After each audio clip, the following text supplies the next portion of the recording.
Greetings YouTube, lock and load ninjas, interwebs at large. NightHawk Custom has been a sponsor of mine for the last 2 years, and recently they sent me 3 guns to test. 2 of them that were going to prove to be a bit of, I don't know, maybe a challenge, because they are Lady Hawks. I decided to go get a little help testing the Ladyhawk. Cue the intro.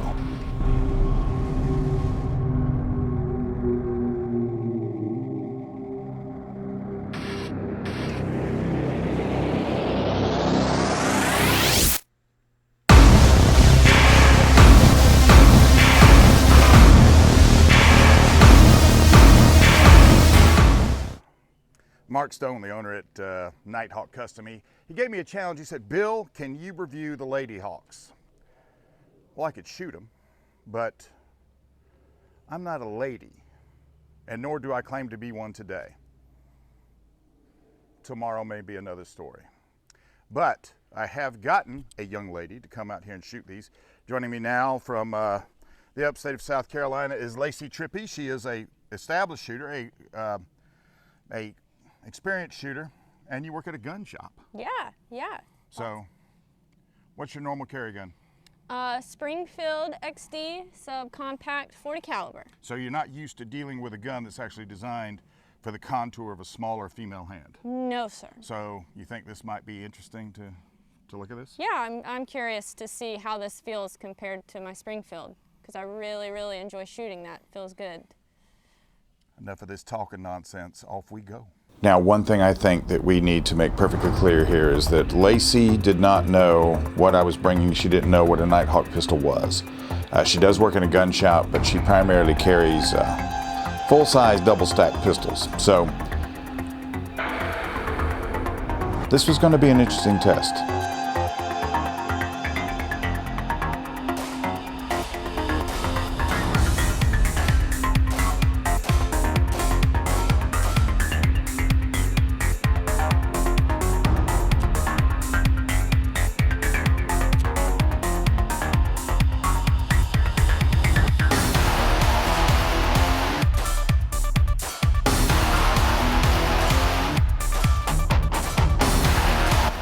It shot really well. I need to work on my grip for it. Overall, I actually shot this better than my Springfield, which hurts my heart to say. And it shot very smooth. Fishtail did great. Yeah, no, it was overall very well. Shot it better than the 45 for sure. Had more control over it.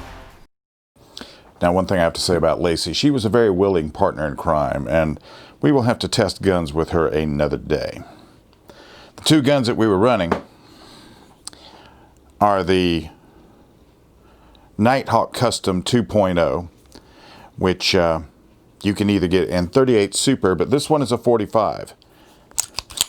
An impressive pistol. And the Nighthawk Ladyhawk 9, which has a very distinct, no doubt about this, looking at the Nighthawk grip.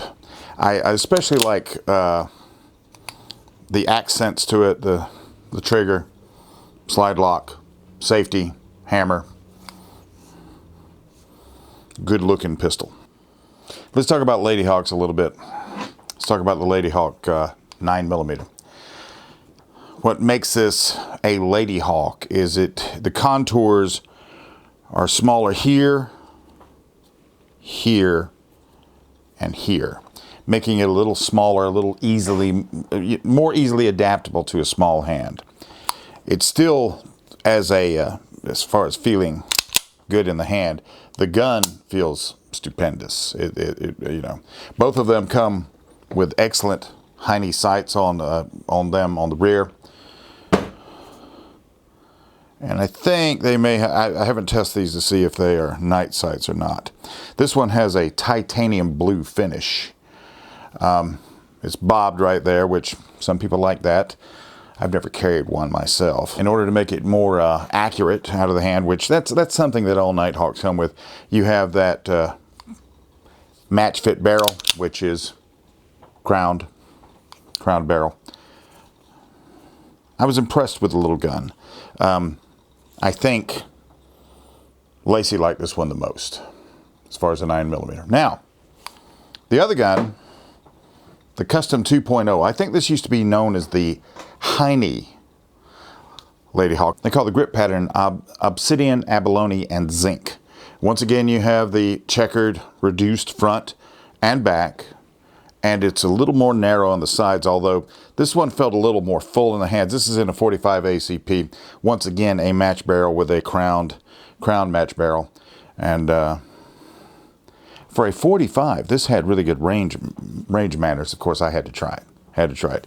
Like, I love the front serrations going down the length of the barrel and everything as far as an aid to aiming the gun. Both guns come, of course, completely dehorned for a more comfortable carry. Not ambidextrous safeties, but I don't know that they're necessarily, in a carry gun, I don't know that ambidextrous is something you necessarily need to have.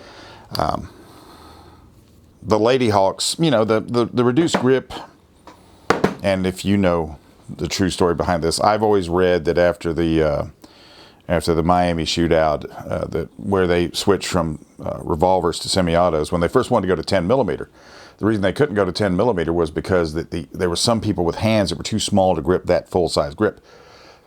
So they cut it down to 40 caliber, or 40 Smith & Wesson, as they developed it then, to make it a little easier to grip. So I understand the need for a reduced grip. For some people that have never tried anything else, that start out with a full-size grip, if they do have small hands, if they have adapted, I don't know, I almost have to think this would be like a relief. Between the two guns, 10-round capacity on this one, quite an adept carry piece. It's not too fancy, but it's actually sort of just right. And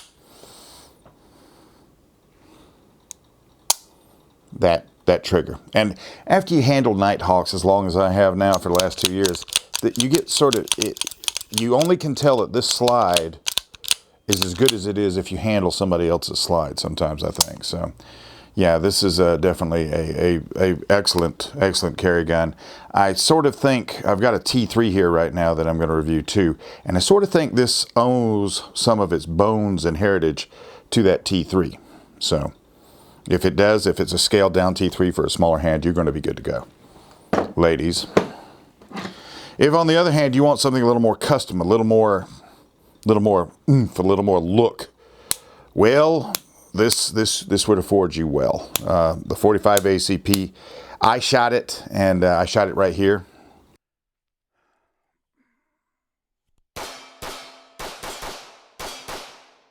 Really easy to keep on target, so I don't know if this rises to the challenge or not, but I did find me a young lady to shoot them, and she did like them. So if you are a female and you're looking into this market, if you're looking at a 1911 pistol, which has the 1911 trigger, that single action trigger is the best trigger there is. If you're looking for a custom gun as your carry gun, you can flip for it. Now, like I said on the last video I posted the other day, when I'm looking at the analytics right here, only 90% of you that are looking at the video or watching the video are actually subscribed to the video. And I appreciate that. But what I would really appreciate, since I'm not monetized and everything, is just me wanting to get these videos out in front of more people. If you would consider giving me a like and subscribing to the channel, I would really appreciate that. Coming up next is the excellent Nighthawk T3 Pistol. I'm out of here.